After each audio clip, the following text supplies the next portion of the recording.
ఈరోజు యూకేలో fish market ఎలా ఉంటుందో చూపిస్తాను, వచ్చేయండి. చూడగానే వామ్మో ఏంటిది ఇలా ఉంది అని అనుకోకండి. అసలు నాకు ఒకటి గుర్తొచ్చింది చూడగానే. మా ఇంటి దగ్గర ఫిష్ అని రాగానే నేను వెంటనే బయటకు ఉరికొచ్చేస్తాను. మా మమ్మీ వచ్చి వాటిని పట్టుకుని ఏంటి ఐస్లో పెట్టి తీసుకొచ్చినావా అనే డైలాగ్ పక్కా కొట్టిద్ది. ఇక్కడ చూస్తేనేమో అన్ని ఐస్లోనే ఉన్నాయి. ఇక్కడ ఏది తిన్నా ఐస్ అండ్ ఫ్రోజన్ అన్నమాట. కానీ ఎన్ని వింత వింత ఫిషెస్, వింత వింత సీ ఫుడ్ ఐటమ్స్ కనిపించాయో. చూడండి, ఇది ఆక్టోపస్ ఫస్ట్ టైం చూస్తున్నాను. అన్నీ ఉన్నాయి.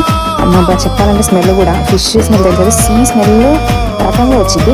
బట్ నాకు ఫిష్ మీద ఉన్న ఇష్టంతో ఈసారి ఎలాగైనా తీసుకోవాలనేసి వెళ్ళిపోయాను.